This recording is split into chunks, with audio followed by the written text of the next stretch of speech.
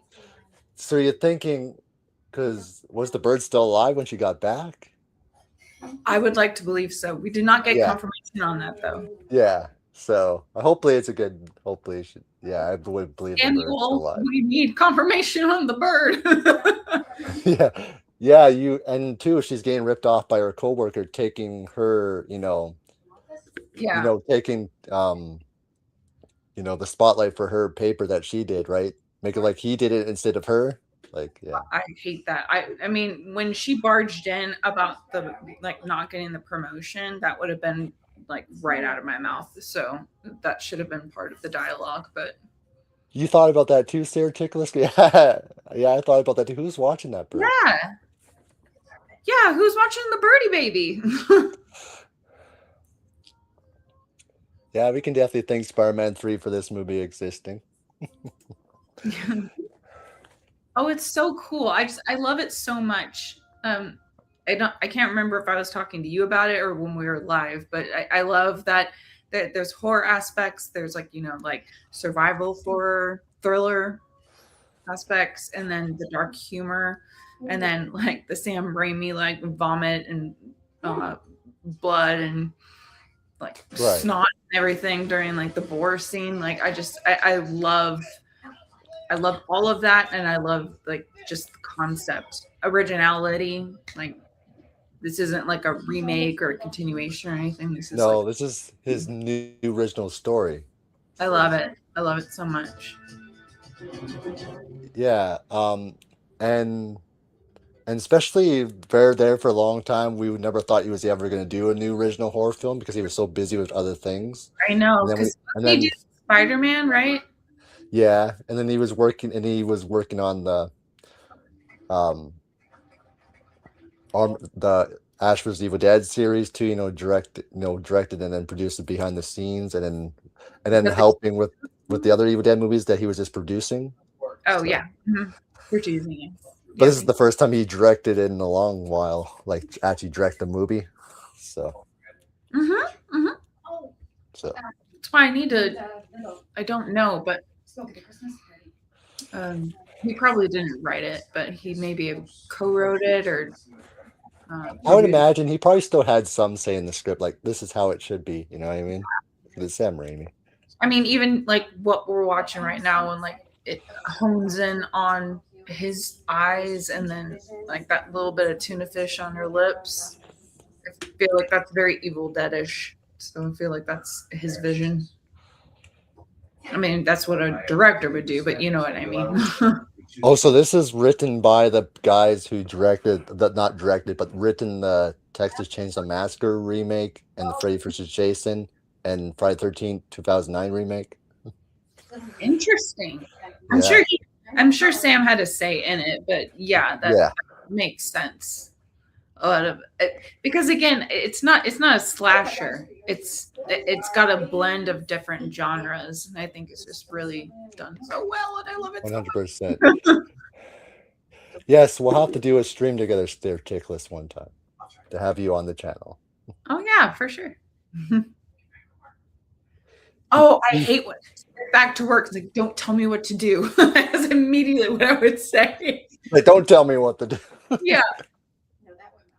Like, you got this from your father. You mean nothing to me. And I was just working, so I will get back to work when I want to. Like, I want to, so thank you very much. He just subbed to your YouTube channel, Lauren. What? He subbed to your YouTube channel. Oh, cool. Thank you so much. Yeah, and Dylan O'Brien, who plays her, her jerk boss, he does an awesome job too. Oh man, I did a letterbox review, and there's like I did a couple of paragraphs, and one paragraph was I was like, it was like Bradley is like played by Dylan. It's O'Brien, right? Dylan O'Brien, and Yeah. it's like I'm sure you're a lovely person, but my God, can you play a fantastic twat? You did such Well, a good job making me hate you. yeah, it takes a really good actor to make you hate his character. You know what I mean? And then he Yeah, does a good job then. yeah, all the way down to his laugh, like in the plane, the ha ha ha ha. It's like, shut up! Like, shut up, yeah.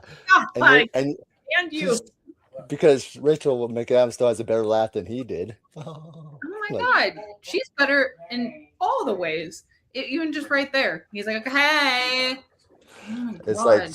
oh my gosh, I would have just knocked him out by Yeah. now. Did anybody slap you in your childhood? Like, I feel like someone should have.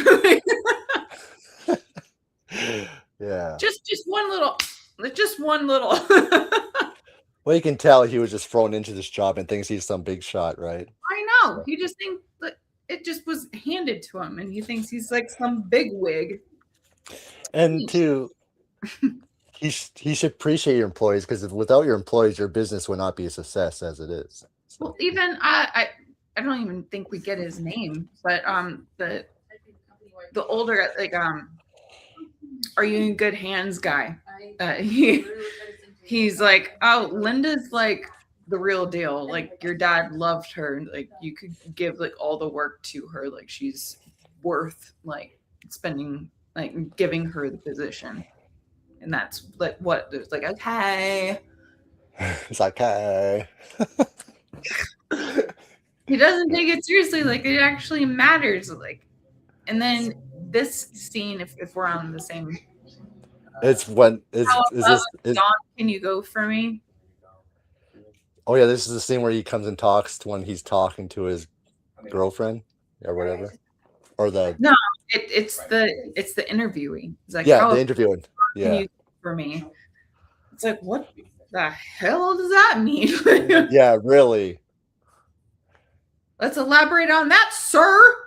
Yeah, sir. Like, What's up? But she's so cute. You're unhappy about that promotion. I love her so much. so Chris is telling you, watch the film Anniversary if you think Dylan O'Brien is an asshole in this. He's an asshole in that too, by the way. I've heard of that. I'll have to check it out. Anniversary. Yeah, he's in Huh. that too. Yeah. What year is that from? What year is that, Chris? When did that come out? Please.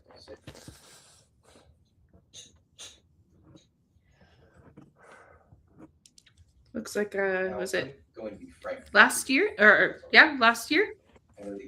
I think so. I haven't heard of it. It's also on Hulu, so I'll check it out.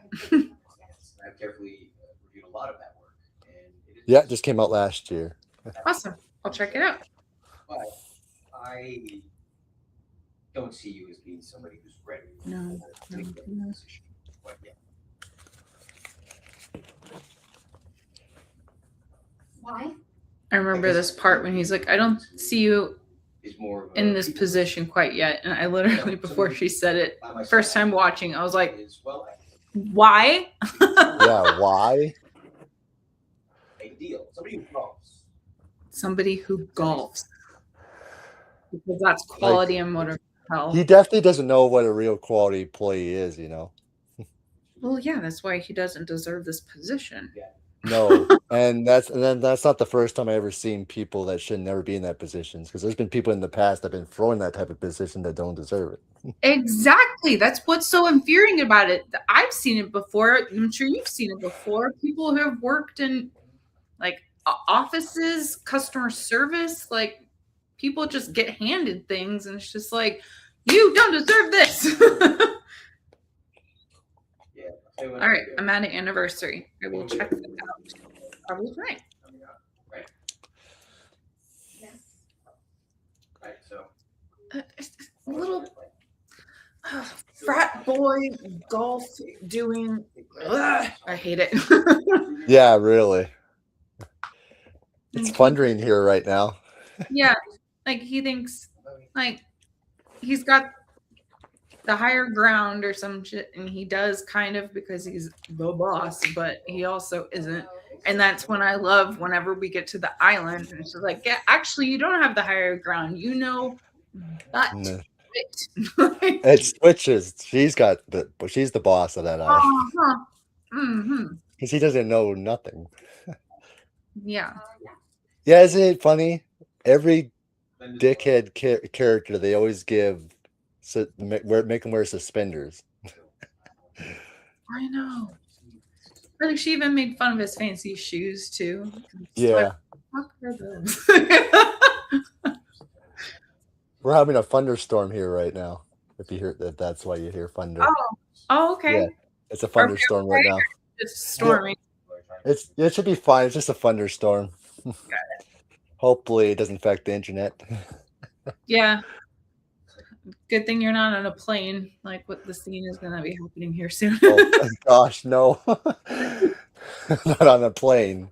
Definitely not that. No, definitely not. We're both not on a plane. We're safe in our homes. We're secure.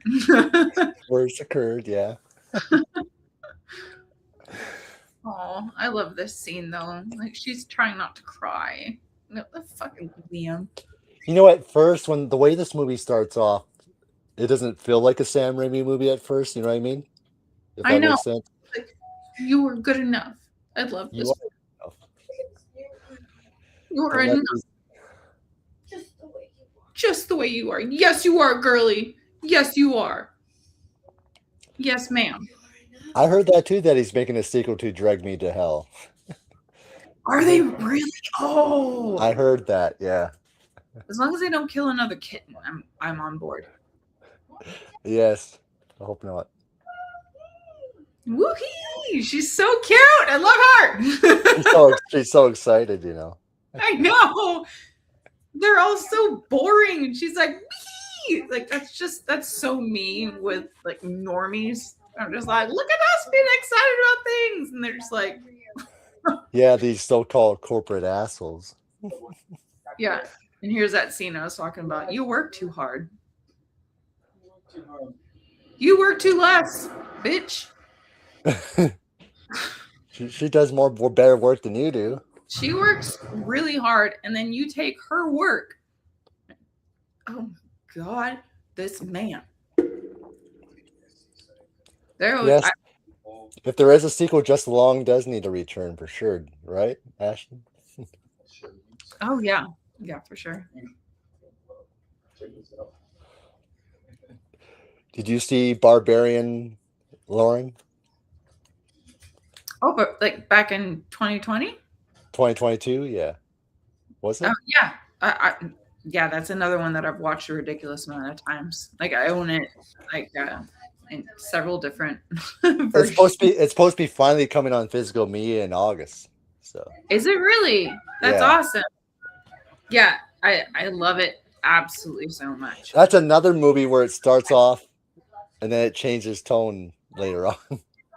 Yeah, I love the switcheroo on that. And then you get like her chapter and then Justin Long's chapter, and then you get like the background of the house, and then you get the third act. Like I love the way that it's kind of like positioned. It's really great.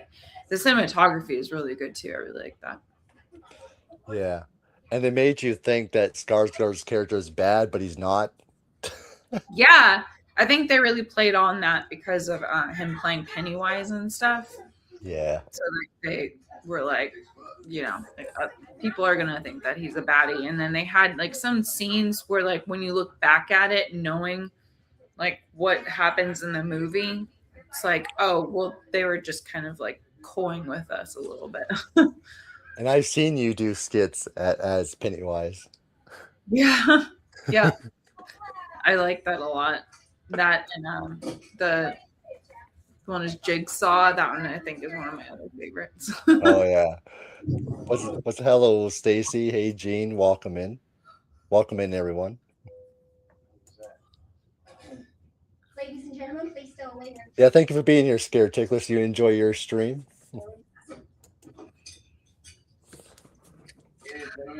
I appreciate you all for hanging out with me and Lauren today. Yeah, absolutely. Yeah, as you can see, we're watching Send Help, and if you have seen it before, we're just now hitting the airplane crash situation. I was talking about earlier, the character Bradley has an obnoxious laugh, and he just did like, "Oh yeah, sit down and buckle your belts, you're a couple up," and he goes, "Ha ha ha ha!" I just want to, like, right. And this is the one and this scene right here, he tries to take her seat too. Like, give me your seat. How does that work? It doesn't. That's the answer. you should have been asking her to help you, not like give me my seat. What? I'm gonna unbuckle. We're all gonna fly out of the airplane. Even here they're selfish. Even here they're selfish. Yeah. Choking her is gonna fix the problem. Oh my god. This man. Like, even during this situation, they're selfish. You know what I mean? Exactly.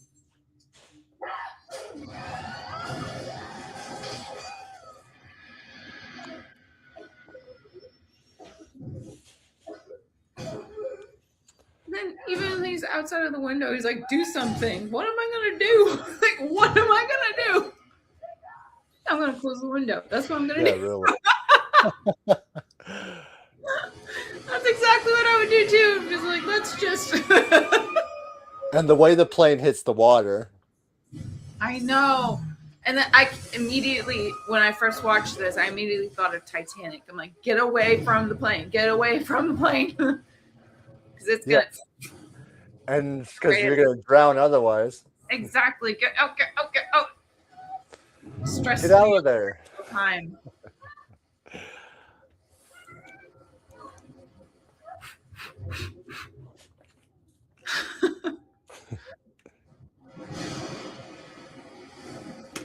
Like, and the way the visual of the camera too under the water. I know it's like Jaws level, you know, or yeah, better, but you know what I mean. And right there, that's a Sam Raimi moment with that jump scare. Oh, yeah. That. Do you know how many times I've watched this movie and every single time the scare gets me? Every single time. I'm just like, I'm so focused on the plane crash and I keep forgetting about it. And then well, I'm wearing headphones. And so I like throw myself away from the screen. Well, like, oh my God.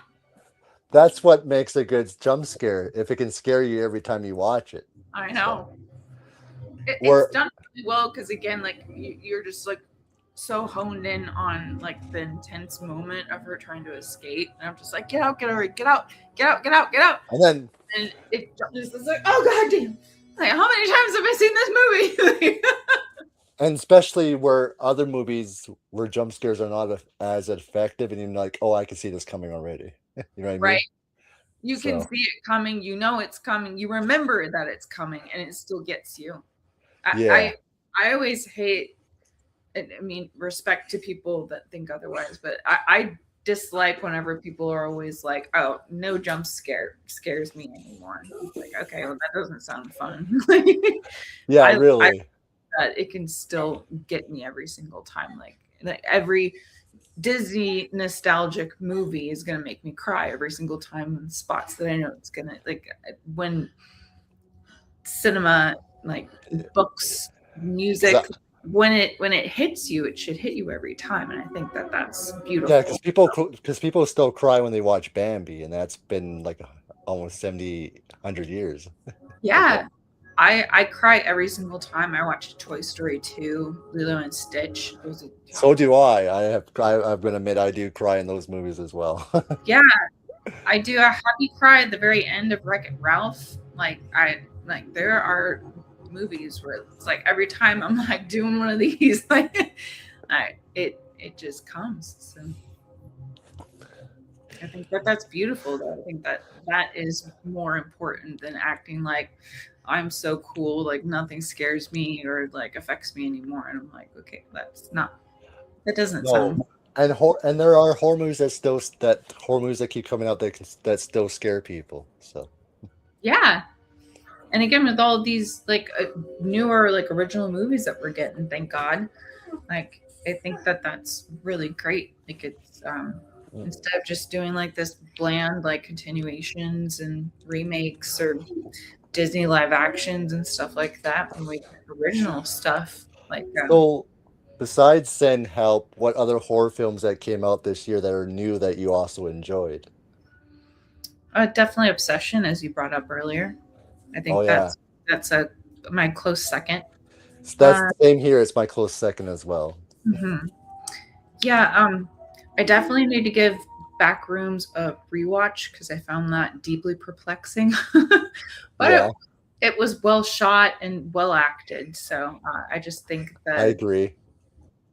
the storyline I struggle to follow. So I need a pause and rewind button for I that one. think what will help that movie, because it's going to be a series, there'll be another movie that comes along. Yeah. It'll help it a lot more. So Yeah. In addition, I think that Obsession would be a really great like anthology kind of series where somebody else breaks the twig and then like there's a different wish that one Wish Willow. Yeah, yeah. I mean, and I don't necessarily want this to be like a whole movie because I don't feel like it's warranted. But I'm very curious what happens to Nikki after like the end of the movie. But I right. know we'll never But know what because amazing making performance. out of that doesn't make sense. But I'm very curious, like what does she do next? You know? Right. An amazing performance that carries that movie. Absolutely, you did such a great. And Plays I saw an interview, and apparently she's not even like a horror fan. So, not that it's a qualification, but or right. a requirement. But yeah, I just think that And it was a think low that's budget interesting. movie that did very well at the box office too. Yeah, and like a bunch of like faces. It's not like like big names drew people in. It was just a very interesting Well, that story. shows you that audience were looking for, young directors to come in with fresh new stories and horror, and people Yeah, were looking for that. So absolutely. Like Talk to Me and Weapons and Bring Her Back, like all of the those. weapons run. Yeah, Yeah. yeah. Oh, that run. Ooh. That's And what At Glass does, yeah. Oh, that's really funny. especially I've the had ending with Ant Glass, how it ends with the kids. yeah, Yeah. Justified. I was like, that's a satisfying death right there. Mhm. Absolutely. I'm glad that's the way that it ended too. I like how sometimes it's choppy and it doesn't work out, but when a movie is able to do like chapters like Weapons did, like done well, kind of like Barbarian, like Yeah. I really liked that. So I get this story and then you overhear and then it all comes together in the third act. I really love that. So no matter what people thought about these movies, but we can all admit that Obsession, Backrooms, Passenger, scary movie is doing well at the box office. No matter what we thought about the movies, it's amazing to see horror being the number one at the box office over these Hollywood movies. So Yeah, absolutely. it's doing well not just for horror, but for cinema too. That's amazing. Yeah, I did a collab with someone. I think it was like a week or two ago, and we were talking about like from the 2000s and up about how there's a bunch of like new Was it, original movies coming out amongst all of like the remakes and stuff like that, and like they're getting more attention. is this the UK lady you told me about? Yeah, Oh, okay. yeah, and I thought it was really cool because we went back to like 2020 2021 kind of stuff, and Yeah. we talked about Barbarian, we talked about I mean I brought up Last Night in Soho is another one. It's like a bunch of different like original movies that have unique concepts and What's that episode is up, you're definitely gonna have to share that with me. What was it? Whenever that episode is up that you did that episode with, I would love. Once it's up, let me know so I can share it and watch it. So. Yeah, absolutely. She hasn't gotten it up yet, but I'll let you know. I'll send it to you. Sounds good. That's a pretty awesome topic. So. It is a really good topic. I thought we did a good job. I could have talked more about it. I love her little happy dance. See, that's she's taking. See, even with all the things that he's done to her, and she's still trying to take good care of him. I know. You know what I mean? And yet he still just being a jerk to her about it. Like, you're the one that has the broken leg, and she's taking care of you. I know. I don't like fish. Well, you're on an island stranded, so maybe eat the food that's available. Yeah. You know what, Chris? Me and Lauren. So cute. Me and Lauren both love Last Night in Soho, by the way. Oh yeah, it's one of my favorite movies of all time. Like if you can see, I've got a poster right here of Anya Taylor-Joy as Sandy. Yep. I recognized that right away. I'm like, yep, Last Night in Soho. Oh, that's my girlie. Love her. Yeah. How's your weather over there, Lauren? Stacy's asking. Oh, my weather? It's good. Super windy, actually. Mine right now is windy and thunderstorming. Yeah. It was hot earlier today, though. It's been hot lately. Yeah, it's just been hot and windy. It does one of those things where I'm standing out. I take my dog outside and I'm just standing there and the wind gusts me and I have to do one of these to kind of stay. I was like, okay, all right. All right. So that's what we got today. But yes. Oh, I love that part. Which is, I got the conch. She gets so excited. She's so cute. Right. But yeah, weather's been good. It was storming a couple days ago, but it's leveled out. But now it's still a bunch of wind. Yeah. I love when she does that. I love that so much. She goes, I got the conch. Aren't you excited? I got the conch. That's so cute. Linda. Yeah, that's her Zootopia tattoo, Chris. Oh yeah. which warmed my heart because I really enjoyed Zootopia, and she got Zootopia tattoo. Yeah, it says "You're my pack" from Zootopia 2. Because Nick says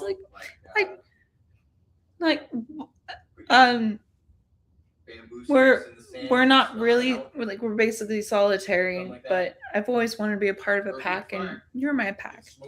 Yeah. And this flower is also from the second movie. Oh yeah. They climb the mountain to. I enjoyed both movies, by the way, and that tattoo is pretty awesome. Thank you. Yeah, I've got one more session to go, but she's working on some watercolor around, and this is from Last of Us, the video game. So yeah, Last of Us, because you're a huge fan of that game, the first one. Yeah. Mm-hmm. Yeah, that's why Yumi were both skeptical of the show. Yeah. Like very critical. Yes. I mean, the reason why I got this, I mean, while I have my qualms about the second game, I thought that Ellie's tattoo was lovely, and I've always wanted to get it. So this part is for Ellie. And then the second part, it's hard to kind of show this. I know it's upside down. I'm sorry. It's awkward to show. But it says endure and survive right here. Yeah. And that's for Joel. Because in the first game, Ellie found a comic book series that continues to say endure and survive, which keeps them going in a lot of ways. So I got this for Ellie and I got this for Joel. So this is Last of Us created one of the best friendships ever in a game between Joe and Ellie. So they were family at that point. So Oh yeah, and that's one of the reasons why I love them so much is that it's not there's and that's kind of the same thing with Nick and Judy, right?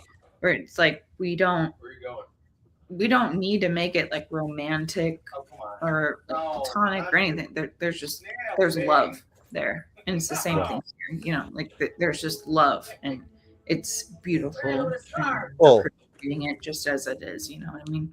100%, because Joe lost his daughter, so Ellie came in and became like his new daughter to him, right? Yeah, and she, because I don't know if you've read the comic books, and I have, yeah. yeah, so like she's just never really known what parenthood feels like, and she's always wanted it.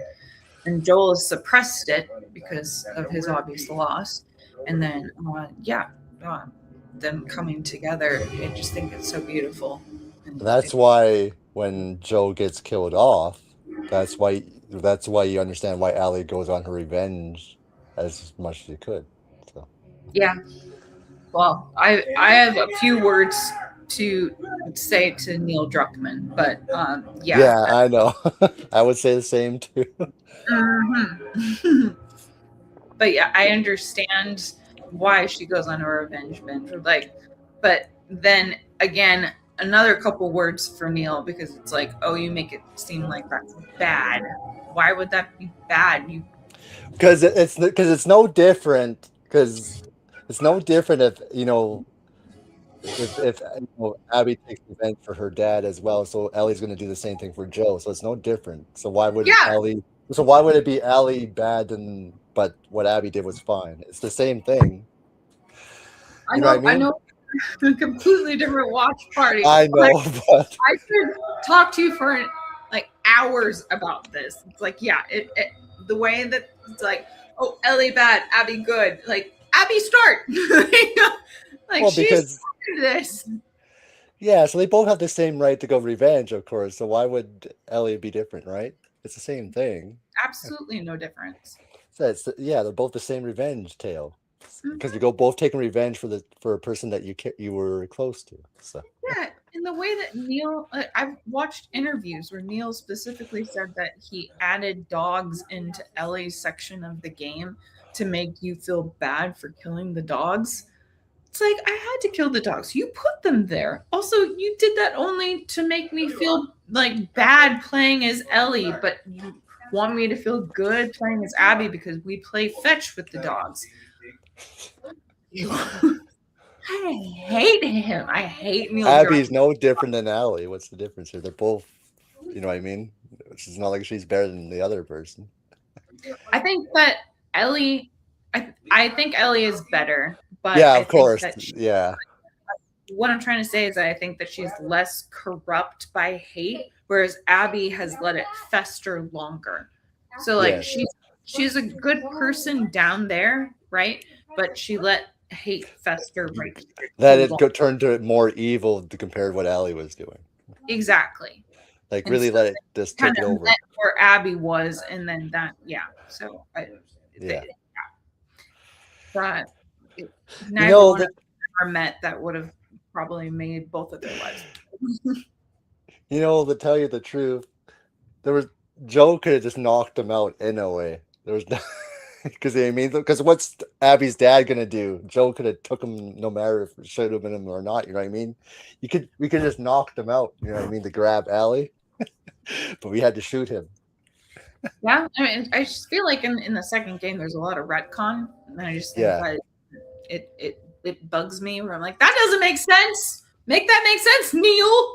because in the game we do, in the original game we do shoot the doctor, right, that end up being the dad, Yeah, and then but they then recon that, Like, I'm sorry. no, I was just saying. Then they recon that in the second game.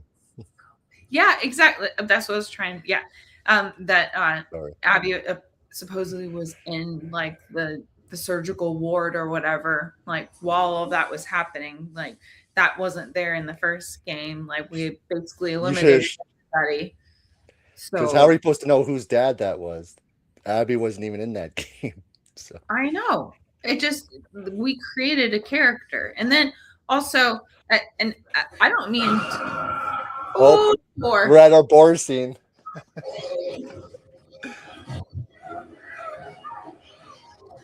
When you seen the blood in this scene, I was like, oh yeah, this is Sam Raimi right here because he I uses a know, lot of right? blood. He throws blood on you.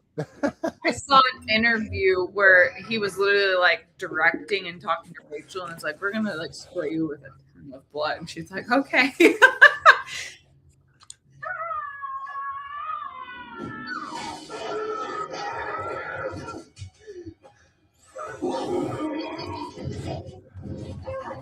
Ooh.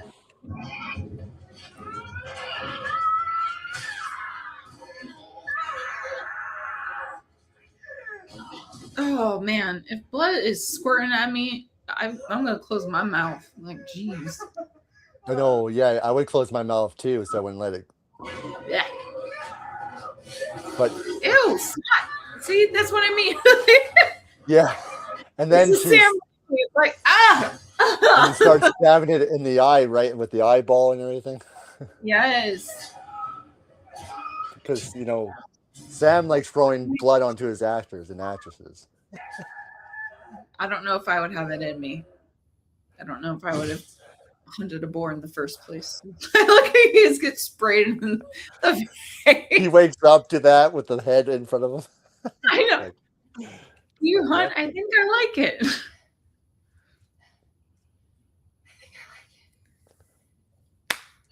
Linda Little. Yes, yes, yes.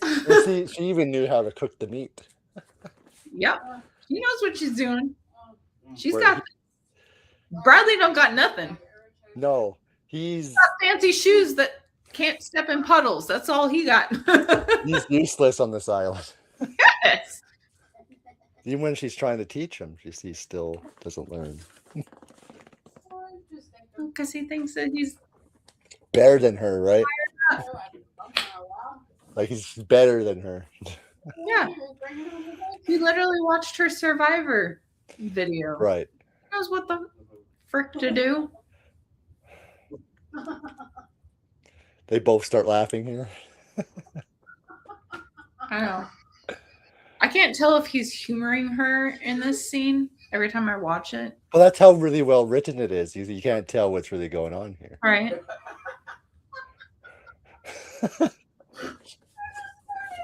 He's It is like an actual pig. Ha ha ha ha ha ha. The way she laughs too. She genuinely finds it funny. Yeah.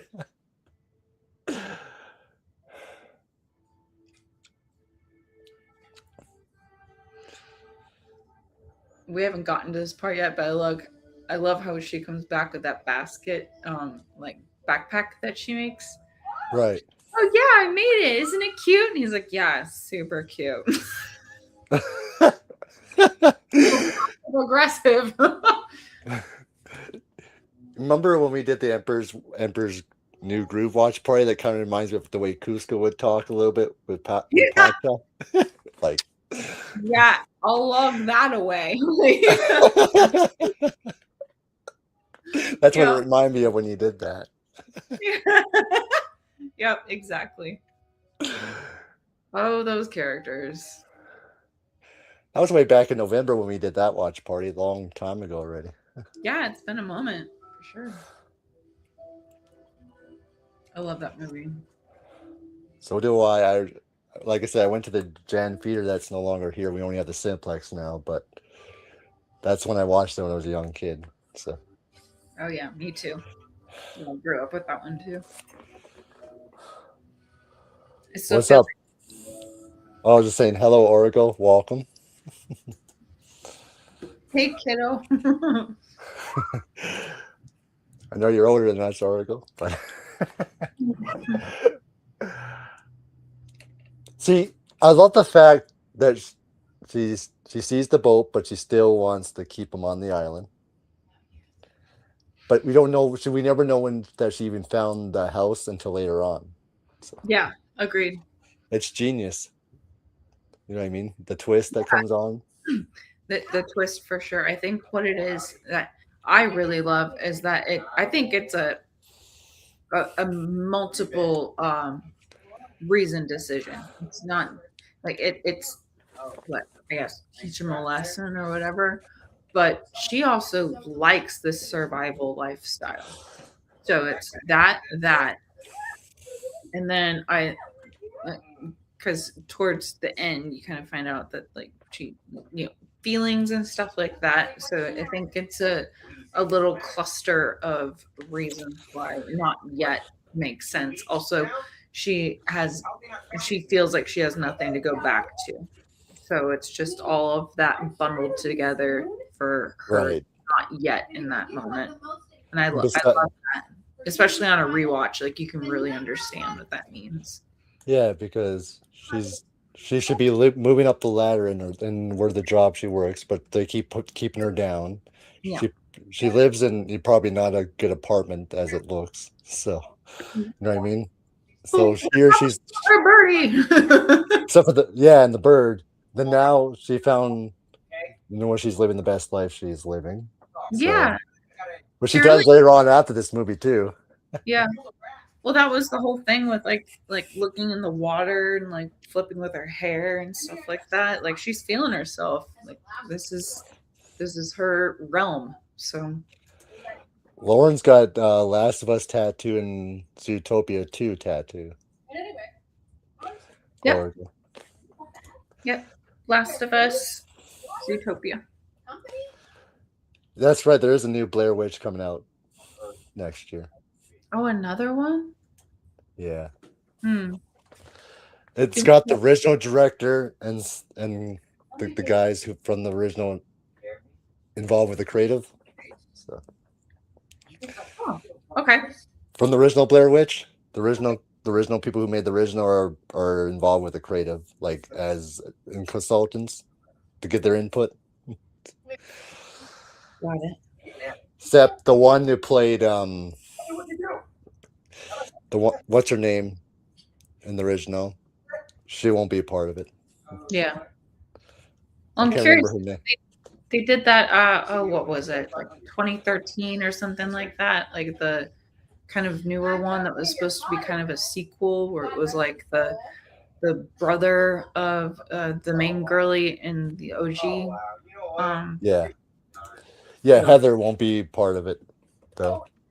Yeah, because she got a low offer that she should have got something better, and so. I love this part where he's like, "You're so fired." She's like, "Oh, am I? Oh no!" I love her.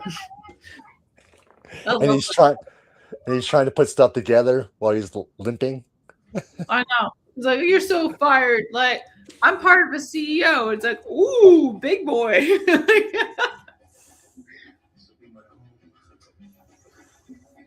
Oh, this be your home. It's not that hard, right? Let's see how you do.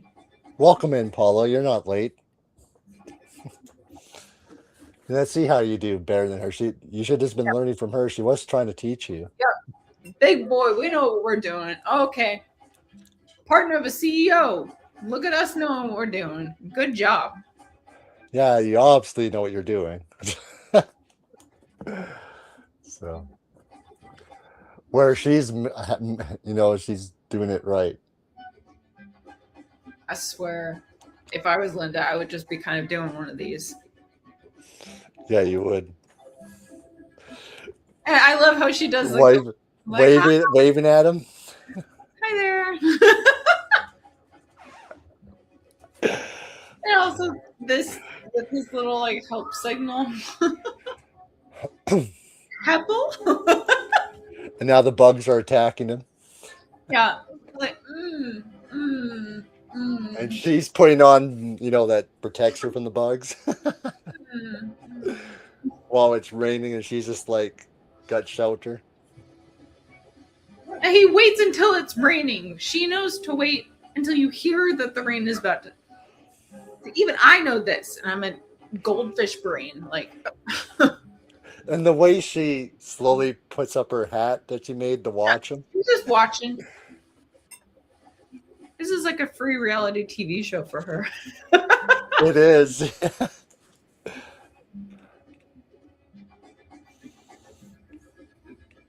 She's cutie pie in her bikini. I didn't even know. I'm guessing that's her bra and underwear. It looks like a bikini. I think it's her bra and underwear, but I see what you mean though. Yeah, it doesn't say. It doesn't even. Couldn't even type help. Yeah, stupid. Oh, I hate this scene. Where he eats the bug. Ugh. Oh. I can't watch the green grossiness. Dylan, don't do it.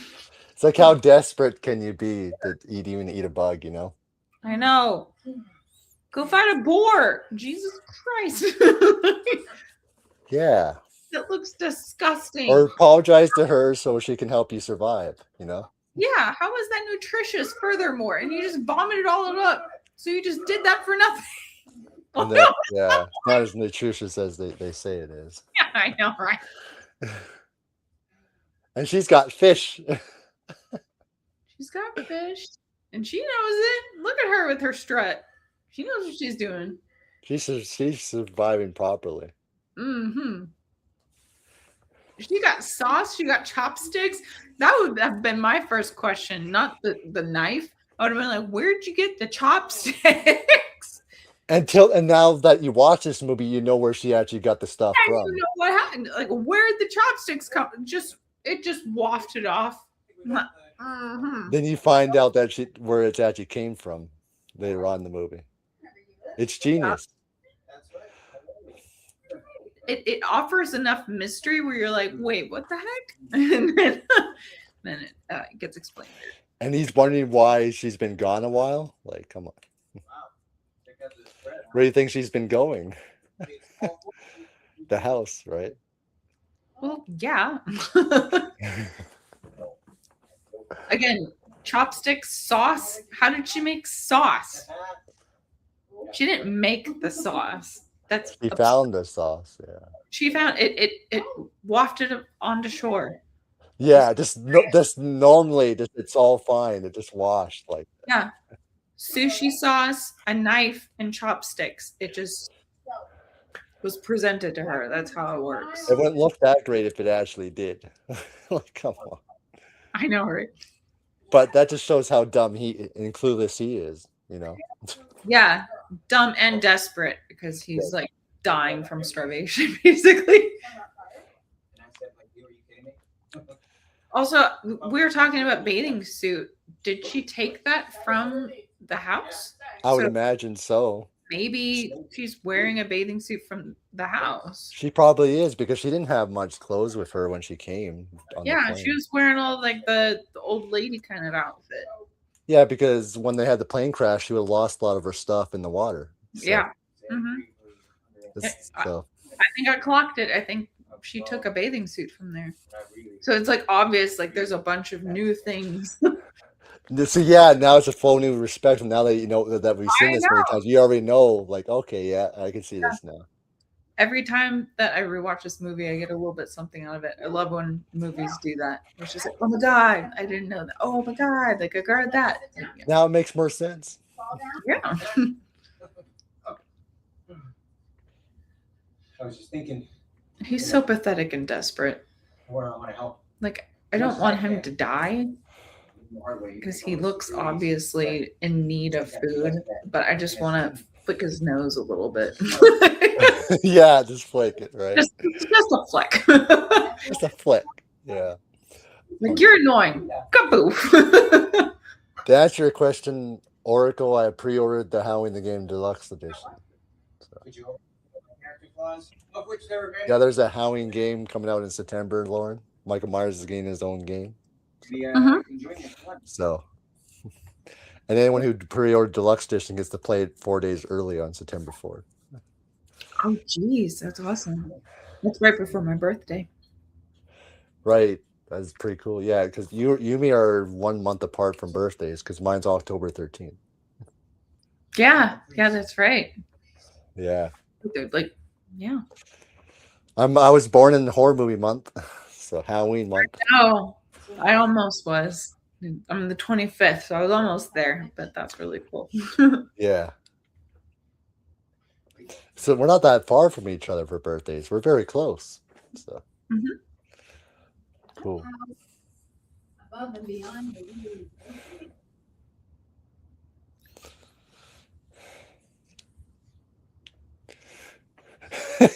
His face expressions are funny. So I know he does such a good job. It's like he's a brat and absolute asshole, but then also he can play like desperate and wimpy, like right. well. He does good facial expression acting. Keep your shirt on. And it's only, and most of the time it's only these two people in this movie that care in this movie. There's no one else around unless you see other people throughout, but mostly it's these two. Yeah, exactly. Like that's one of the reasons why I love it. It's like almost essentially just these two throughout the movie. Like I love when it's like a one location, like small, like actor. Like almost like how they did the first Saw film, where it's these two Yeah, guys in one room for the most part. yeah, pretty much. Yeah, or like oh geez, vacation. Do you or oh geez, what vacancy? That's the one. With Kate Well, Beckinsale. yeah. Well, look at the first Terrifier. That it was mostly shot in that one building, mostly. Minimal cast, I think, and like small or one location. I really find that impressive when it's done well. I think it's really cool. Right. And I think when they do it well, those type of movies are amazing because if you're using your budget and the people you have to make it really good. Yeah, absolutely. Everybody knows the job, and it feels like a passion project instead of just a write-in. You know what I mean? Yeah, because you're utilizing what you have Exactly. to make it your film be amazing. Yeah. And keep it interesting for audience that are watching. Yeah. I mean, we're watching like this cliff climb right now, and I can almost guarantee that this was all CGI. But at the same time, it looks realistic enough where like it scares the piss out of me as somebody that hates heights. And so it's Well, they still make it so good so you can't really tell that it is CGI. It just looks so right. realistically. That's how amazing it is. And that goes to the performances too, along with the CGI and the directing and everything like that. Like it feels like they're actually doing this. Like they're actually on a cliff. You're like, oh, yeah. We're in certain movies. I'm like, that's a fake cliff. Like, that's fake. You know what I mean? You've seen some movies. You're like, oh yeah, but this looks natural and realistically. I know, and that's the thing that I love about these types of movies, where it's like, as a movie viewer, you know you're watching a movie, so it's not real. But then at the same time, it's just like it's giving you like a. Yeah. But I think that that's really awesome when movies can do that. I seen your. I know I mentioned Terrifier, but I seen your Terrifier skits are pretty funny as well. Oh yeah, yeah, that was so fun. Of course, Yumi always talk about this. I know we're talking about Sin Help, but Yumi always talk about the scene where he's trying out the glasses and then and also with the change, and he does that smile. Oh my god, I love that. That's one of my favorite when he like goes through his bag and it's like, "Hey, you're gonna pay or not?" And he goes, Yeah, and you use that when you says when they figure out they're in there with me, you're like, "Yeah, your skit, yeah. yeah, that's so funny." Oh no. You really think she's about to fall off the cliff too? You're like, oh. She probably would have. Yeah, if he didn't save her.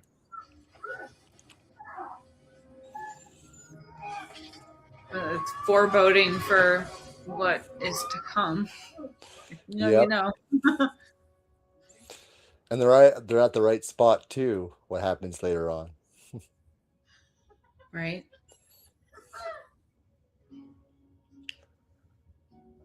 Look what I found. Because like I said, it's just two surviving. This ain't like the show Lost, where there was like multiple people on that island. It's just these two people. That's such a good point. is it just like an open, empty island? Yeah. Like, is nobody else there? It's like in the animated movie Madagascar. Are there no like lemurs like that likes to move it or anything? Oh, on Madagascar. I like to move it. Where it's this whole flock of people. We haven't found them yet. They're somewhere. But that's quite the scene though. It just comes out of nowhere. I like to move it. I love that song.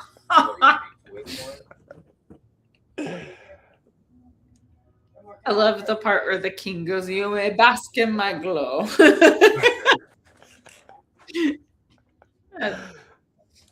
When I'm trying to be stupid and funny, I do that. Like, "You may bask in my glow."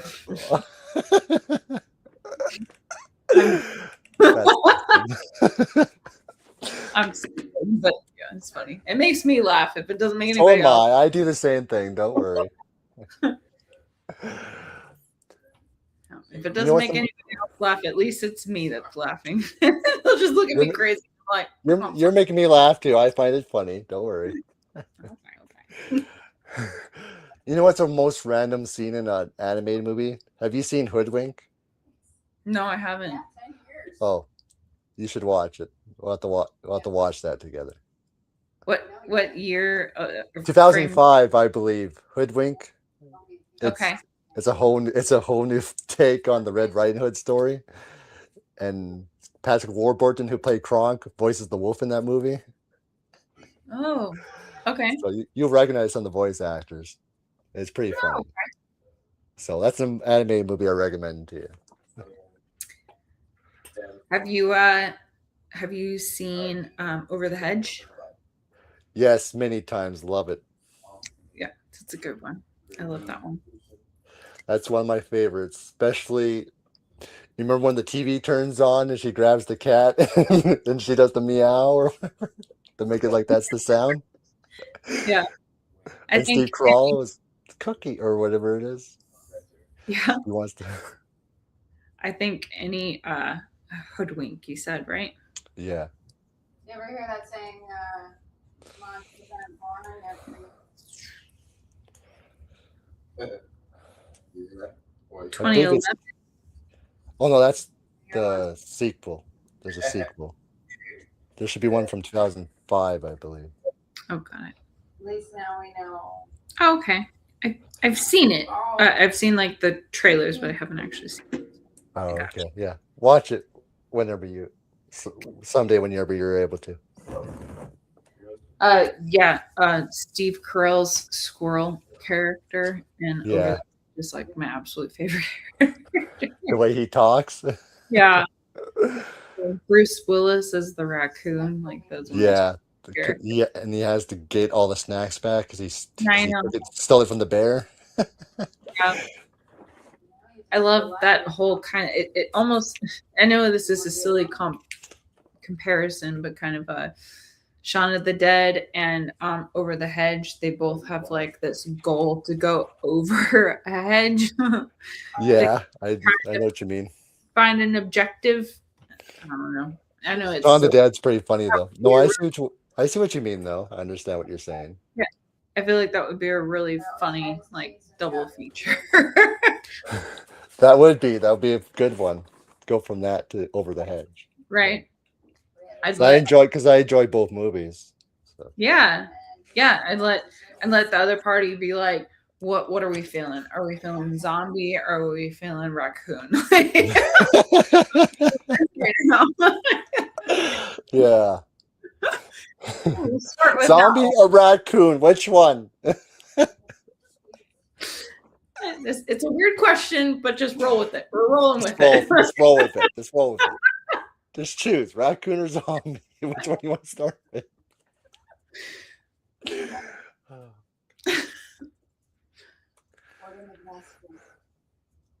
Oh, we missed her serious story about her ex-husband. I know we were busy talking, but yeah, it's quite the monologue that she does. It's very sad. Yeah, and I guess you've seen this before, right? Yeah. So my question is, like, what are your thoughts on her story? Do you think that she's like evil? Do you like vindictive? Do you think that she just like let an evil person do something when she kept trying to keep him from What? being evil? Well, I think it's one of those situations, you know, The you cliff know, situations? so the situations where she just stayed and thought it could get better, but it's not. It got worse. You know what I mean? Because Mm-hmm. the person sounded like he was abusive, so it is justified what she did. Yeah. Or, but at the same time, there was other way to handle it too. You know what I mean? Of course there's a better way to handle it. I Better think way to handle it. Yeah, yeah, I get what she's coming from because it is crazy situation, but there was a different way to handle it at the same time. of course there was. I mean, we don't get the full context. Like, was he extremely abusive? Was she terrified to leave? Or did she come up with that story too, or something? You know what I mean? That's true. But But we either way, we weren't there with her. So. yeah, exactly. I was about to say if we take her word as truth, then it from the way that she speaks about it, she was in an extremely abusive It's relationship. just wishes. So Seem like it's scary enough, but like I mean, what she said again, like if it is true, it's like he did some unspeakable things, like even for him, we don't know yeah, what that is, but right. can't imagine that that's good. She No, probably was just done, and like her personality when it comes to all of this, it's just like you know what. That's why she put the keys down. She's like, you know what, F it. Like, just let him do his thing. He won't never listen. He won't get better. Just let it go. Right. I'm assuming that it was like domestic violence. So it's like you just hit the S out of me. Like, you want your keys? Here, Here, freaking hell. take it. And she tried to help him, and yet he would never listen and never get better, right? Because it sounds like he had he was an alcoholic too, right? So Yeah. So I mean, I don't know. I'm that kind of horror movie or just like movie watcher where it's just like, yeah, that was gray, but at the same time, I see where you're coming from. yeah, I see it. Yeah, I see. I agree what you're saying. That's how I was thinking about it too. I'm like, I see at the same time. Yeah. I've watched some YouTube videos where people are saying that like she was wrong for doing like what Not she did. 100%. Yes, it's maybe wasn't the right way to handle it, but at the same time, it's you can see where she was coming from at the same time. Yeah. Yeah. Not everything, but not everything, like we were saying, not everything is white and black. Sometimes it's gray. And it's like, yeah. I mean, what she does later with like the fiance and stuff like that, that's a little bit less gray. Yeah, that's evil there. Yeah. You know what I mean? Now that's yeah. She's willing to kind of just be like, you know what, F it when it comes to stuff like that. So Right. What's up, Lamont Trey? Thank you for being here. hey. Yeah. It's awesome we keep getting more people in here. So Yeah. as we go along. The camp and all gone. I think the thunderstorm has finally calmed down over here. So, Oh, that's awesome. and it hasn't messed up with the internet, so it didn't take me out of the stream or anything. Thank gosh. The storm in the movie also has died down. So yay for both of us. That's quite the timing, isn't it? There was a storm going on there, and then the storm going on out there, and I say it just calmed down. Now it calmed down at the same time. Yep, you did it on purpose. Are you Thor? Are you in control of the lightning? No. No, definitely not. If I was, I would make it nice out there. Well, my dog is named Thor, and he's scared of thunder, so he can't help you. I'm sorry. That's funny. Like, you are the god of thunder. What is wrong with you? He's I'm like, scared. "Woo!" Leave me alone. I'm scared of the thunder. You are the Looks guy at- of thunder. What are you doing? I know. He even looks at me like, you're supposed to turn that off. I'm like, I can't turn it off. He's ridiculous. Yeah. Oh my god. Animals, I But- love them. But that was great effects with the storm, though. I will say, to make the storm look so crazy, because that's how realistically it would go when you're out there like that. Oh, on yeah. an island. Absolutely. That's one of the better weather effects that they've done, because that's realistically how it would be if you were stuck on an island in the middle of nowhere. The storm would be bad out there. Yeah, I need to do more research, but I feel like I watched at least one kind of like behind the scenes thingamabob where it's like they were just absolutely drenched. I recently rewatched the first 3 Pirates of the Caribbean movies. Yeah, and I love that trope. I love the first 3. Yeah, and so along with this, I did some like behind the scenes like shots and stuff like that, and they were just like they had like this essentially a giant like shower above them, just all over them, and like Keira Knightley saying that she could barely see when she was trying to do her shots and stuff like that. Like, I can't even imagine, but it looks really great, but I can't even imagine doing that scene and like completely drenched, and you're wearing like pirate like clothes, like you weigh like 10 more pounds than you are. Especially the scene when they're all on the boat fighting in 3 and it's raining. Yeah, it was I think it was Davy Jones, and what was the third one? I can't remember the third one. Davy Jones, and then he brought back Barbossa, and remember Barbossa marries them on the boat. World's End. The World's End. World's End.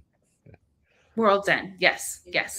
That those two apparently the fighting, like while it's raining, boat fighting scenes, they apparently got absolutely drenched, and then their clothes like just pulled them down so they could like barely do anything. And they have to act like they're fighting too. You know what I mean? Right? In that scene. So they said they had to do like multiple takes as well. So it's like, so you're drenched and like weighed down, and you have to do like 15 takes to get it right. And everybody in that scene has to do it right. It's like, yeah, exactly. Like, how much am I getting paid? Yeah, thank you, Chris. At World's End, it was. Yeah, right. The third one.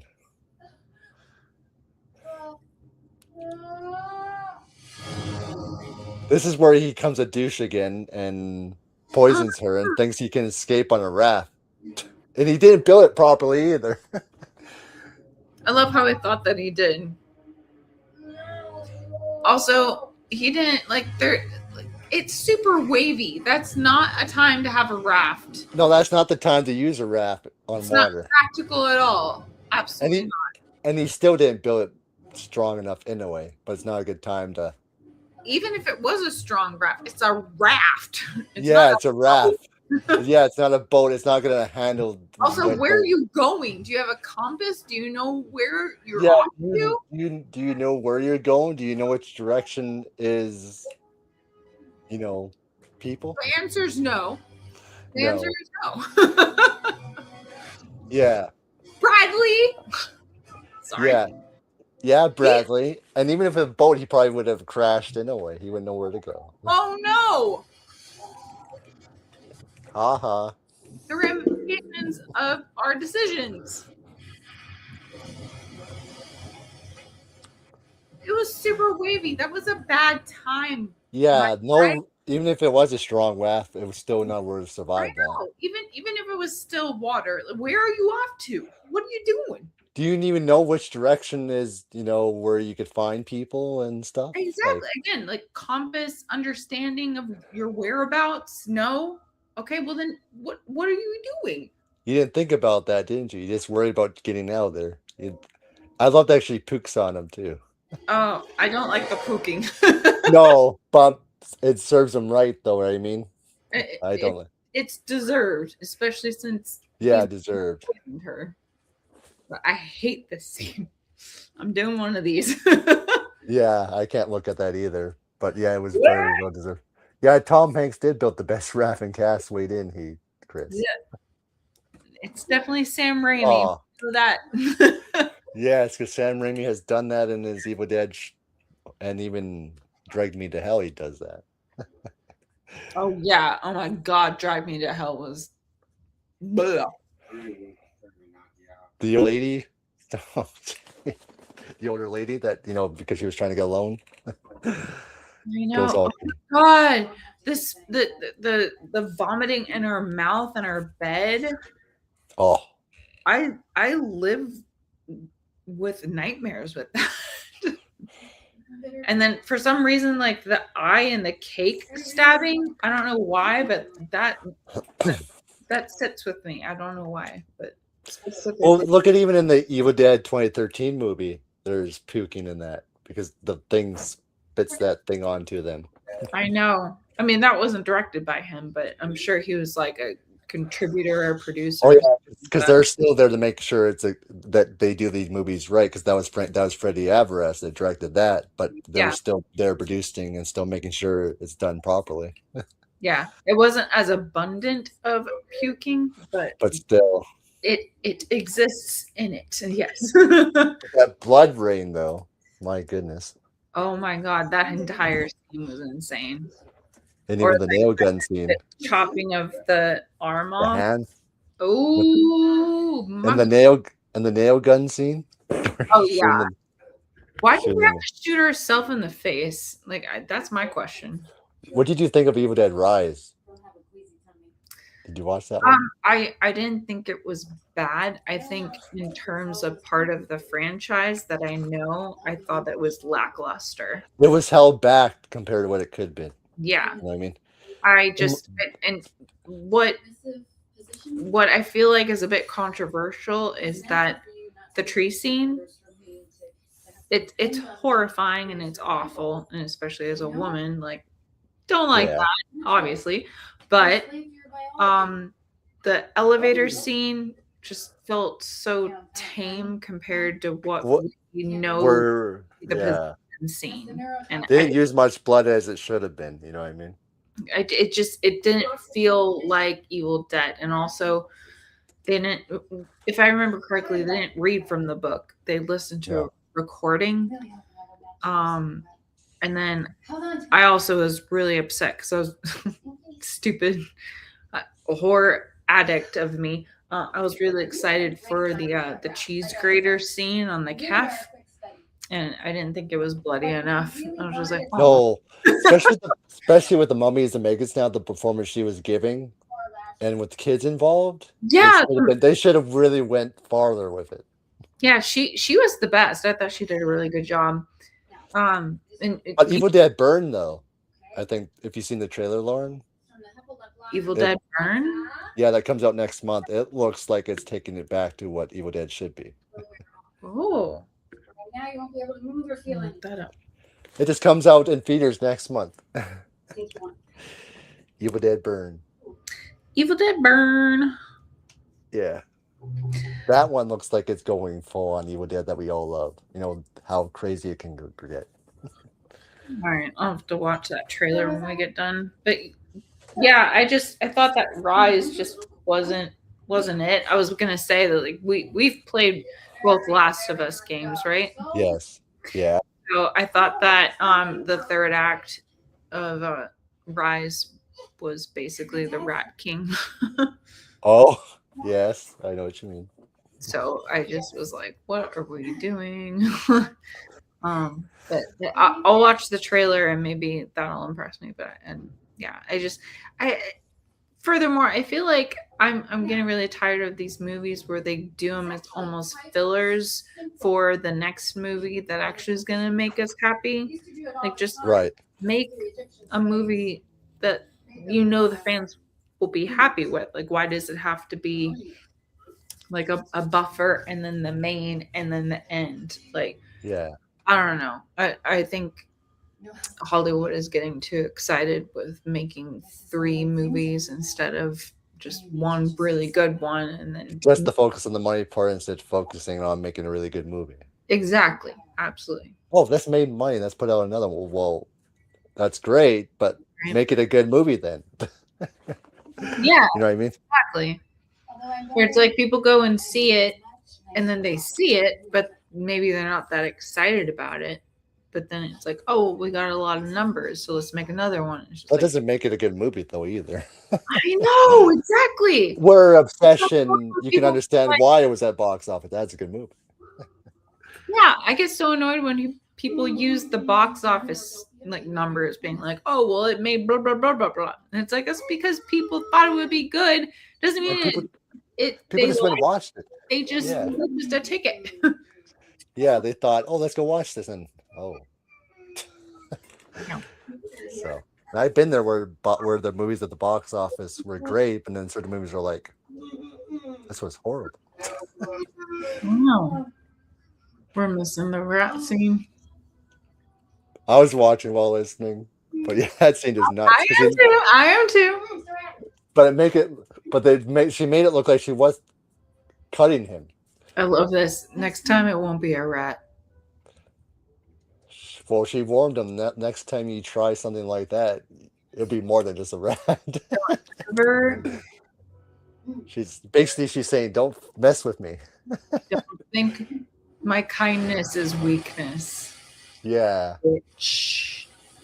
She really made him scared of her now. I love this part too. She's like, "Can you give me a smile?" Such a stereotypical, like, you know. Well, it teaches you to trying to drug her, like poison her. I mean, whatever he did. Yeah, well, and your wrath sucked, and you're back here, dummy. So. How you want to do to cheer you up?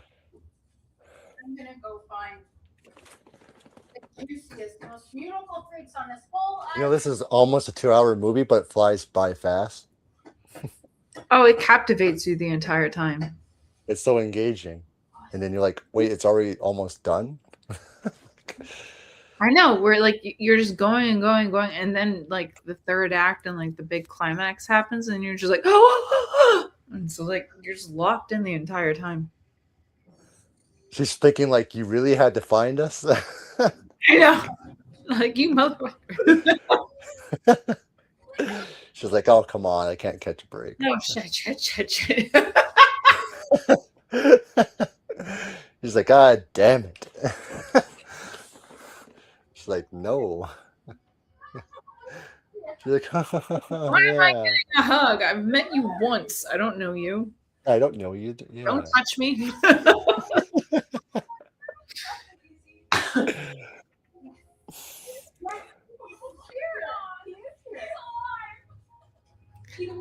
I love. Excuse me. I love how she's like, "Is he okay? Am I okay? Like, I'm right in front of you. Like, I'm fine, by the way, in case you're wondering." She doesn't even ask that she's okay. Like, I actually have a broken ankle and I'm hobbling and trying to get mangoes. And this mofo is trying to take her mangoes later. Like, watch this. yeah. He's like, oh, we got plenty of food. You don't need this. It's like get your hand off my mangoes. Hey, don't touch. Yeah, get off the bag here. No. My mangoes. Mine. Yeah, it's her mangoes, damn it. Do I have to turn into a seagull from Finding Nemo? Mine. Mine. Like that, yeah. My mangoes. Mine. No. But for her, it'll be more angrier though. Mine. You know what I mean? Yeah. You also can't be a crab. Don't No, wanna you do can't. No, you don't want to do that. that.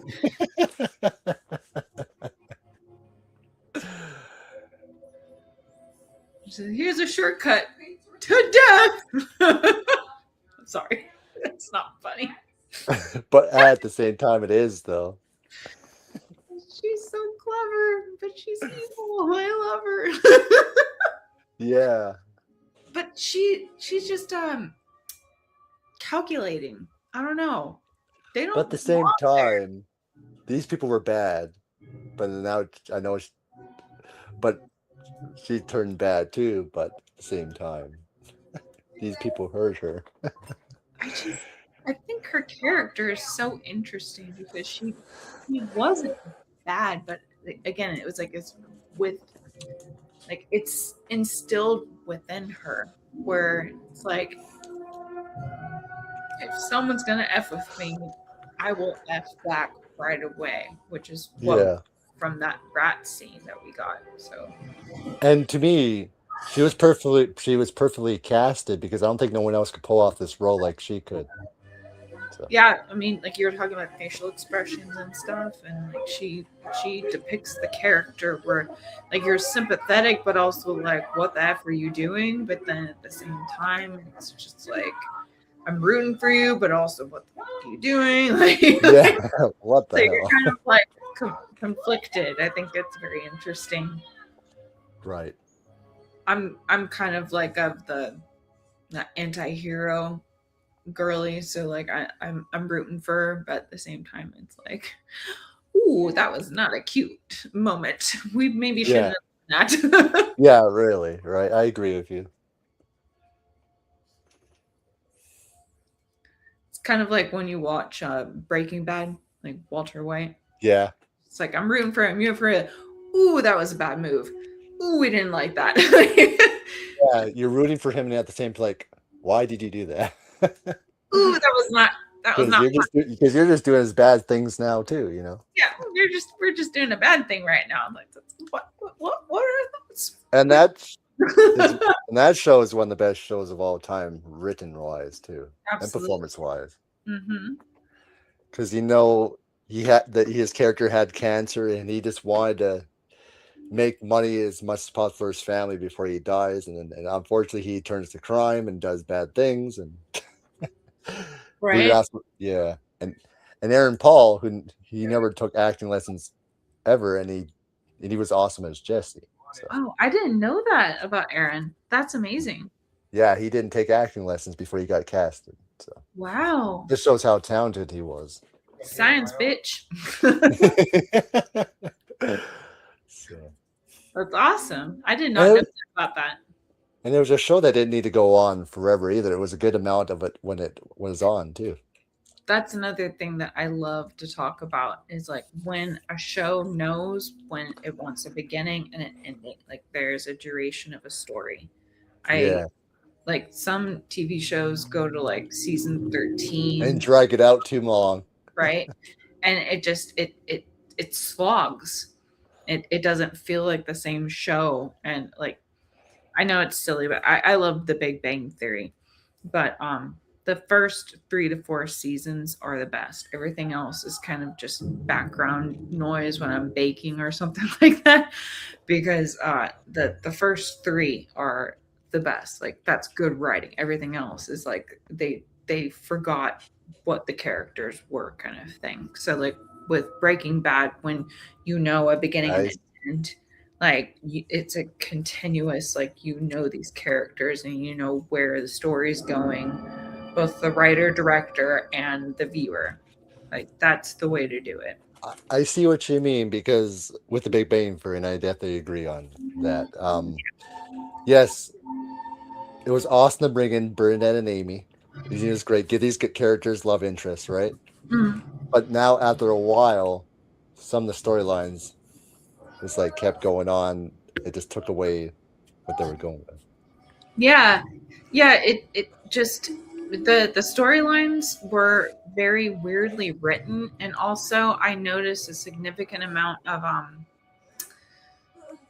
intellectual wordage, like when there's one point, and I think it was like in season 1 where Leonard says something like that's a biological impossibility, and it's like that kind of stuff that made me laugh because I understood what it was, but like it's like, oh, we need to dumb it down for the people that are watching it. And it's like, it lost a lot of its I agree. in the The only- early seasons. I agree. The quality was going down as it went, Yeah. and the only reason why it kept going because the people were so into the Big Bang Theory, so hyped because those the characters were amazing. Yeah. But No, the quality of the story was going down, though. I agree with you, it was going down, and it just kept dragging. I'm like, where how are you going to finish this? So, oh man, don't even get me You know what I mean? started.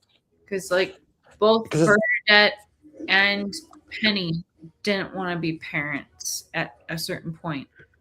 And I'm someone that doesn't want to have kids, so I see them as Right. characters where it's like, oh, like awesome, like we can see that depiction, and then right, and then they end up pulling the trigger on them anyway to have and them. they do it anyway. And then Sheldon is supposed to be the super smart intellectual, and then he turns into a man child that says that he can. Amy says I can get one big thing or two little things at the gift shop. It's like, who are you talking to? Like, And too, I agree. They start making Raj good, and then they make him horrible again. and then they never give him a partner or like anything. Which- It just continues to be. And they keep making him written badly because I'm like, okay, you're finally gonna give him, Like the star watching thingy that he does. and look at they were gonna give him a wife, right? And then they even destroyed that too. You know what I Yes. mean? Where it's like Howard just stopped him. Like, go to London. London's freaking awesome. Go there. Like, that'll be fun. And then you got a girly. Like, go find, go. Like, yeah, I would have gone on the plane. I don't like bye Howard. Yeah, We can meet halfway. I do agree. They have a good storyline going on, and then they ruined it with lazy writing.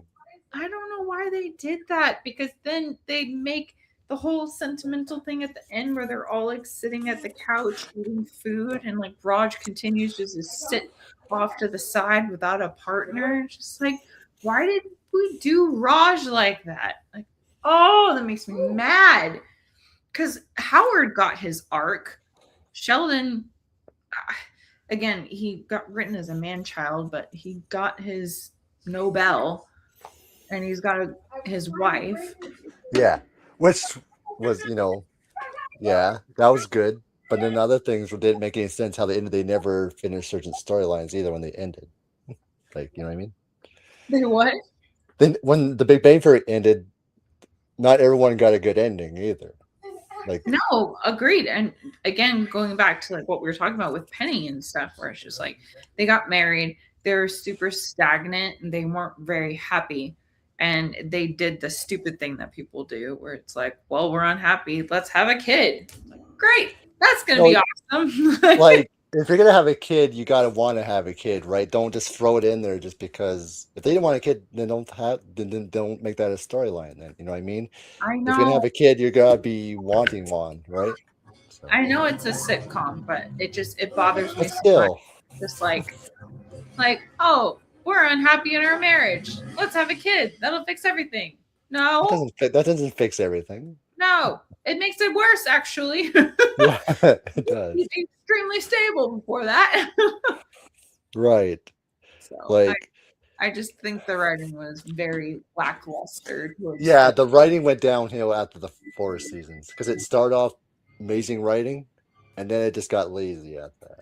I'm glad that you agree. I wholeheartedly agree with that. You're welcome. Because I can tell where certain shows, right from the start to the end, have amazing writing, and they kept the story like the Breaking Bad did, quality as it ended.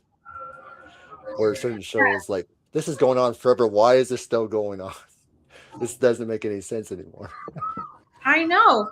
I think the same thing about Supernatural. Have you watched any of that? Oh, I watched that whole entire show when it began. So, Oh, have you? Yeah. I think I gave up in like season 5. Yeah, not all of it, but because I know it's okay. But it's one Yeah. of those that just keeps going, and I'm like, how many Yeah. more seasons are you gonna do? It's just like when I watched Walking Dead, I only watched to a certain point because it did lose its quality as well. Yeah. Yeah, so that's why I was saying, like, just to bring it around in the conversation, the Breaking Bad, what you're saying, where like there was a clear beginning and a clear end. It knew where it knew what it wanted to be and where it wanted to go and how it wanted to end. So. Yeah. Did you watch? Like, did you watch El Camino? Because even with Dexter, they didn't fully know what to do with it at the end, and then they did that like second round on HBO. Did you watch Dexter Resurrections? I've heard a friend explain it to me, but I haven't actually watched it. Yeah. Here it is. This is us flipping off the audience. That's basically us flipping them off when we're watching, right? Fuck you, Bradley. But this fight scene's brutal, though. You know what I mean? I know. That's her hurt eye too. So I'm just like, infection.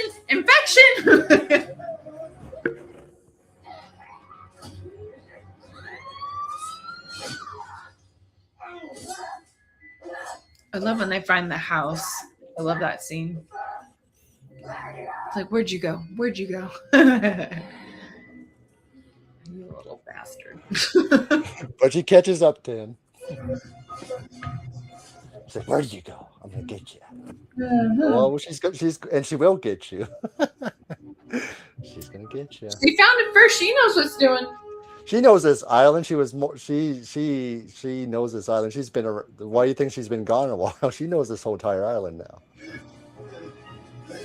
So, where he doesn't know that much. He's mostly. Well, he's been a little dick, so I would have wanted space regardless. But yeah, finding a mansion. Yeah. It's amazing there's a mansion on an island. It makes me think, like, well, where the heck are we? There's a specific island and like off the coast of Thailand or something. You know what this reminds me of? What? Remember Primate, where the mansion was on the island? Oh yeah, I love that movie. Actually, that's one of my favorites from this year as well. Same here. That was the first film I ever watched this year in theaters, and I really enjoyed it, especially making a creature, killer monkey, and make it good, and they did it well. They did such a good job. I always find chimps and stuff like that, like especially when they're like house pets, absolutely terrifying. Have you heard of the case of like a Travis the chimp with back in like what 2003 or something like that? I heard about that. Yeah, that's just one of the many cases where like they're pets until they turn into teenagers, and then they're like testosterone and stuff like that, like, and they're wild animals still. They like rip your eyelids and your nose and your lips off. Like, I've heard of genitals getting ripped off and stuff like that. Oh yeah, they can, especially even gorillas, what they done to people. You know what I mean? Oh yeah. I won't even talk about gorillas. And like chimpanzees, like they're kind of like approachable. Gorillas, like I would use crap, but yeah, they would mess you up. Yeah. Yes. And so I thought that the movie depicted that reality of unfortunate events, especially the jaw rip on the bed. Oh my god! Yes, it just he just was like and Cooper. Yeah, that was insane. But that was really good. I liked that. I thought that it was for what I know about it, because I've done a bunch of like documentary, like watching videos and stuff like that. I thought that movie did a really good job depicting it. So, right. The teenagers were dumbasses, but of course they were, especially those drunk guys that came along. I know, right? Just like, like a bunch of idiots, you know what I mean? I'm like, you guys are gonna get killed. Yeah, it's like we invited you for help. We were asking for help, and they're like, But- "Who's gonna get paid first?" I'm like, God. I'm like, get them. Just kill these idiots. Yeah. Make them the distraction. We'll figure it out. Especially, I know, especially when the guy fell and snapped his neck, like when Yeah. he fell off the cliff.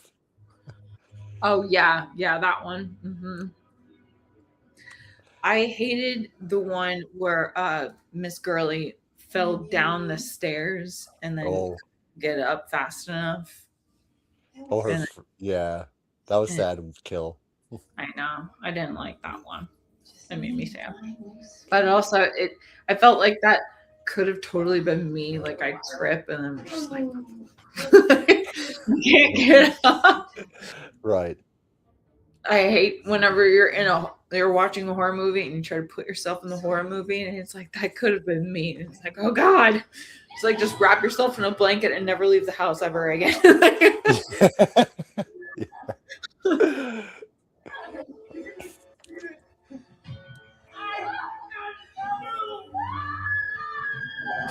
Talk about falling off cliffs. Yeah, right. We're on theme, just not in the same movie. We're talking about a different cliff scene, and look, we get to the scene where they fell off the cliff. Yeah, that kill was crazy, Chris, when he fell off the cliff. Yeah, absolutely. But that just shows you that, all because he got bit by something and then he turned evil. Unfortunately. The pet monkey got rabies. Even at the beginning, remember when he gets his face ripped? I'm like, damn. Oh my God, the way the movie opened. Like, let's talk about that for a sec because, oh my Jesus Christ. That set the tone for the movie. I'm like, jeepers. I know. And that's we're starting with that. So what else am I in store for? And which we did get more of it later on. Like, holy hell. Oh my God. But yeah, that was a crazy scene and a crazy opening scene too. I loved it though. I was just like, I'm like watching. I'm like, oh, it's a movie about a primate. Like, it's probably going to be scary. What's going to go? Right off the bat, that's a good opening though, because it set the tone for the rest of the movie. Because that's what we got for the rest of the movie. It's so good. I was not prepared, but I loved it. and I went in not really knowing about the movie at all, and I'm like, the poster intrigued me, and then I watched, and I'm like, it surprised me. And I'm like, oh. Now I'm like, I don't know what I'm in for, but a face got like. Well, it's Joanne Roberts who directed Strangers Prey at Night. That's the same director, so. Okay, well, kind of makes sense then. Are we at one of the final scenes with you? Yes. We're at the scene where she's pointing a shotgun at him. Uh-huh. Well, it was like, it could have been so good. Why'd you have to make it so hard? Yeah. This all could have been avoided if you just treated her right in the office in the first place. But no, you had to be a corporate jerk. If you didn't resist, it could have been so hard. And you just give me a smile. Yeah, really. I'm sorry. I'm being funny. I know. I know what you're doing. I find it funny too. Yeah. So don't worry. I'm not taking it seriously. I'm just. That's the point of what they're trying to do. They're doing the switcheroo with the genders kind of thing. Right. Then he lies to her again and tries to still take her down, but she still gets him. So. And he's still dumb enough to not know that she knows what she's doing. Right. You dingbat? She knows what you're doing. Like, she clocks it.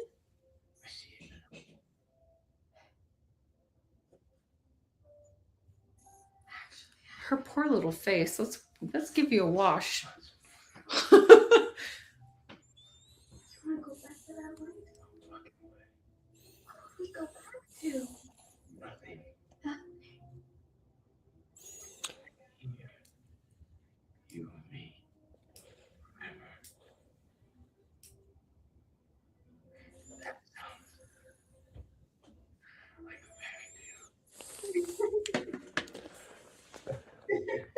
Quite the talk between both of them. It's so weird how well he can portray that, because like in the moment, like as a viewer at least, it seems like he really means it, but of course he Right. doesn't. No, but it draws you in to make you think he was. You're like, oh, maybe he is coming around, right? It's And then good nope. acting. It's really good acting. Yeah, the chemistry between these two were really good.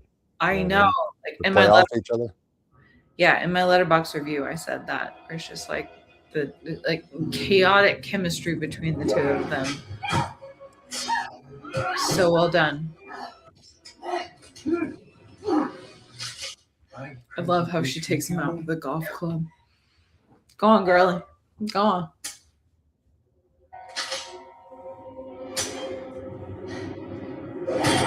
Ooh. Huh. Now she's about to give you a hole in one. Strategy and planning. Strategy and planning. I love my girlie. Yep. But that's quite the transition with the camera. She swings at him and it transfers to her when she's playing golf. So hits the golf ball. And we're here with everyone's favorite real life I thought this survivor. interview was really weird pace. You're looking pretty good out here. Oh, thanks, Polly. It was, and then it just ends too. I know. Where's the bird? Oh, we do get the bird at the very end. Sorry. Yeah, I knew that. I was just when I first watched, when we were like first watching, I was wondering who saved the bird, and then they found out the bird did survive at the end.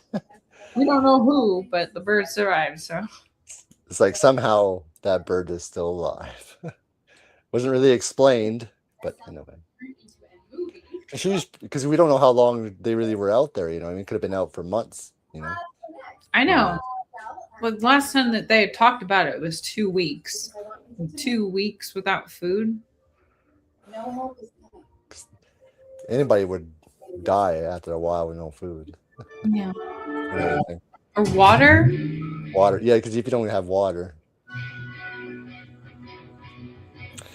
and it ends with the song "One Way or Another." So.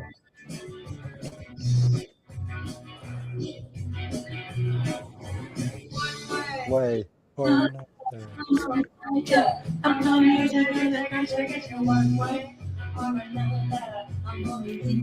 And that is Send Help.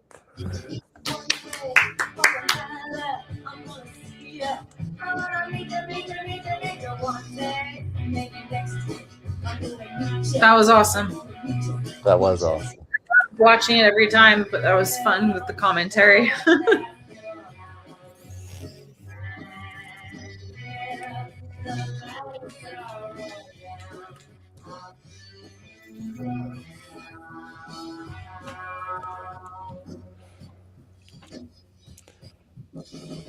There we go. That was good. That's still amazing movie after so many times we watched it. Yes. Yeah. Always great every single time. Easily, it seems like our both favorite movie of the year. So far. You me always match each other's favorite movies. So. Oh, that's awesome. Yeah, that's good to know. Because we found that we got a lot in common. So yeah, like in our movie choices and a lot of other things. So. Yeah, it's great. I love everything about it, and I'm devastated that I didn't get to see it in theaters. But I've watched it a ridiculous amount of time on my iPad and in my little movie theater room that I've got. And your physical media, yeah. Yeah. But yeah, no, it's fantastic. I think, like I said earlier, I just love the character development, like and I say that as in like Rachel McAdams plus like all of the douchebags, like they played a character perfectly. They were written perfectly for me to hate them. It's just like part of my soul, it scratched it right there where it was like, "Ooh, I hate you." They did such a good job. And then the survival aspect, like just Bradley being a complete twat, but then also likable at times, and just like it bounced back around. And then the third act doing what it did, like Yeah. I think that it's fantastic, and of course Sam Raimi Yeah. being behind it. So yeah, definitely, absolutely love it. And I 100% agree with you. It's 10 out of 10. It's one of his best horror film in a very long time. So. Yeah, it's great to see him get back into horror. And he should keep doing horror, keep directing Absolutely. as much as he can, because he's getting up there in age. So it doesn't know how long time he will have left, because keep giving us Sam Raimi classic horror stuff. Yeah, as much as possible. Well, this was awesome, Lauren. We got to share our favorite film of the year. So this was a blast. And I know we'll definitely watch this in the future again. So it's been a lot of fun. Really enjoyed Send Help. This was the perfect choice. And it was awesome to get you back on the channel as well. So I always enjoy doing this with you. So. Yeah, of course. Thank you for having me back. You're welcome. And thank you for all the amazing viewers, the amazing subscribers that came and hanged out with us and chatted with us. So you guys are all awesome as well. So and I appreciate, especially Chris, you were here the entire time. You were here the entire time. So and Paula and everyone else was here with us hanging out. So it was a blast. So we want to let the viewers know where they could find you, Lauren, and what do you got coming up? So I'm mostly on Instagram. It's Analyzing Horror, and I spell it with an S, like British spelling. And I'm also same username on Letterboxd if you're interested in that. I do Twitter and TikTok, although I'm not very frequent on there. But new things, I've got some Comic-Cons coming up and some cosplays and stuff like that. So I'll be posting about that. But yeah, if you need to pick one, I would recommend Instagram, Analyzing Horror. Awesome. As for me, I will have more live streams in the future coming up soon, and I got a video dropping this weekend, and I have been working on interviews, bringing back interviews for the channel. I'll be interviewing some actors and actresses soon, eventually, and a lot of other content I got planned for the new channel. So it's gonna be a lot of fun. So thank you guys for awesome. It was an awesome time with Lauren hanging out, watching Send Help. It was a blast, and we'll have her back on again soon. So it was amazing. And with that being said, thanks for watching. Enjoy the rest of your day, everyone. Have a good one. Cheers, everyone. Bye. Bye.